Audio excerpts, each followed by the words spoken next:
Essentially, the young athlete must be encouraged to run freely with a smooth but fast action. They should appear to be running over the ground in a relaxed fashion. Generally, most coaching points and techniques can be divided into three main areas, relating to running posture or position, leg action, and arm action or arm drive.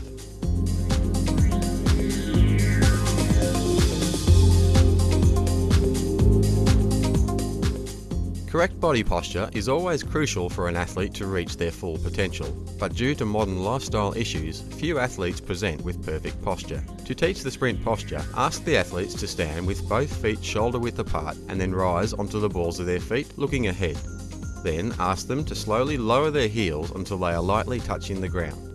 This position is their normal postural alignment, or what is called the neutral hip position. They should be encouraged to find that same position for standing, walking and sprinting. The sprint posture should be characterised by a neutral hip position, chest out and head looking forward with the shoulders relaxed and down. The athlete's knees should be pointed straight ahead with the feet slightly apart. There should be a slight forward lean, but this must not involve the athlete bending forward at the waist. The coach should spend a good deal of time on basic posture drills, as every technical detail of good sprinting is dependent upon a good sprint posture. The young athlete must develop a feel for this posture, and the coach may use a variety of words and exercises to encourage it. With a tall body position, a slight forward lean, and by remaining relaxed through the shoulders and hips, the young athlete should feel that they can move forward easily and effortlessly.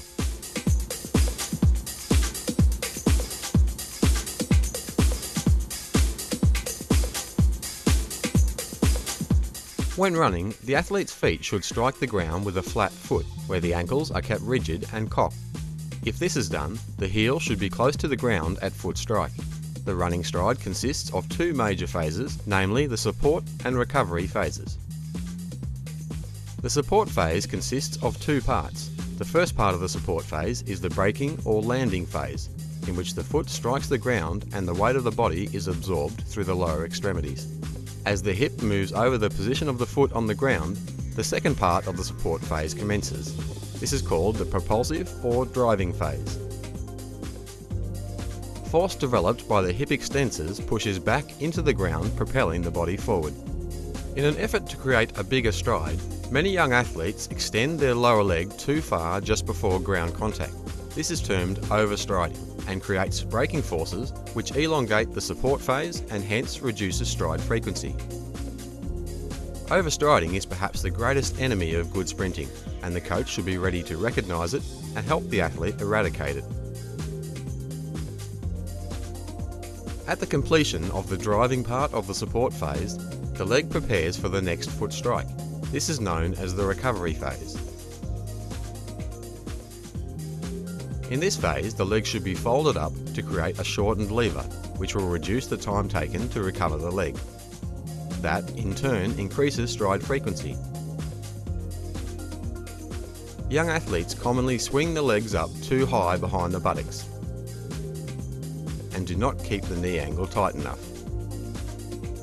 Both of these factors increase recovery time and hence reduce stride frequency and running speed. Understriding, using a short chopping motion, or overstriding will lead to inefficient running. Athletes must work towards developing the best ratio of stride frequency and stride length to optimise their speed, remembering that velocity equals stride length times stride frequency.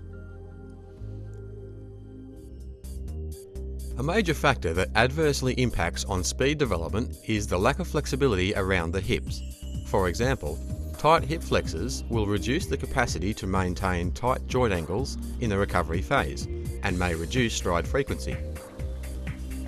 Similarly, tight hip flexors will also limit the full extension of the hip at toe off, reducing force production and hence stride length. In this way, it can be seen that young athletes must develop flexibility around the hip in order to reach their speed potential and to allow their natural stride pattern and rhythm to develop. Carefully chosen strengthening exercises, such as bodyweight squats, lunges, and step-ups, will also help in balancing the strength around the hip to optimise technique and speed. A good sprint posture combined with good hip flexibility should facilitate faster sprinting.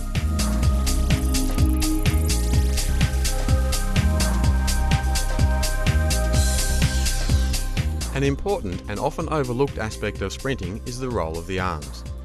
It is conceptually easier for an athlete to dictate changes in leg speed and leg drive by focusing on the movement of the arms. The swing of the arm starts in front of the athlete around 90 degrees at the elbow.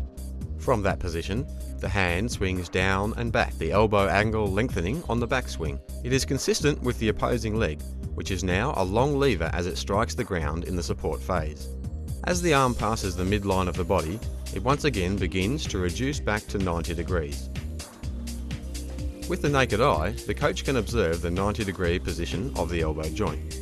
However, coaching sprinters to run with their arms fixed rigidly at 90 degrees promotes a robotic, mechanical type action, which may reduce both stride frequency and stride length.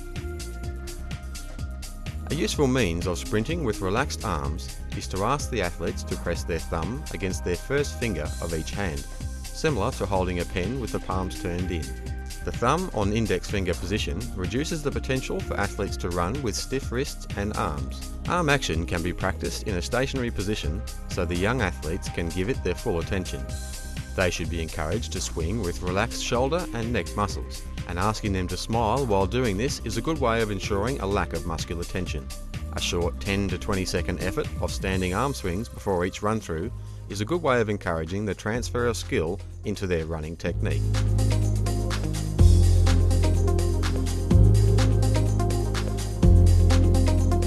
Once a coach knows what they are looking for, it becomes quite an art to convey this to young athletes in a way that will be understood.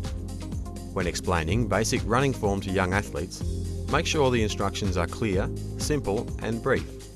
Fewer words with well thought out drills, exercises and coaching cues will work much better than burdening the young athlete with too much verbal information. It is good to let the athletes feel or see what is required of them.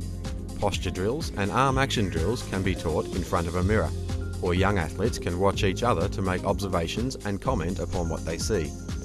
Also, the coach must be careful not to use terms that are confusing or send the wrong message. For example, telling the athletes to run on their toes usually results in the athletes extending the ankle and causing braking forces, overstriding and reducing turnover. It is better to ask them to run on the balls of their feet or to think of their foot and ankle as a loaded spring. Also, the term high knees is often used by coaches, but athletes with limited hip flexibility will respond by dropping their hips and leaning back in order to gain the knee height. It will be better to instruct them to run with high hips and keep their movements light and fast.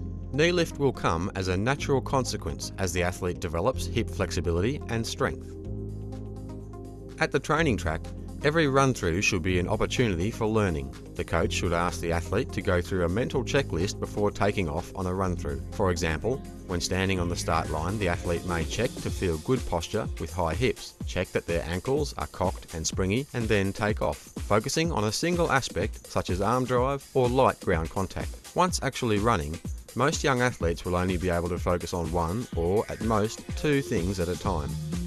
Many young athletes will initially present with many faults, and it is tempting to try and correct them all at once.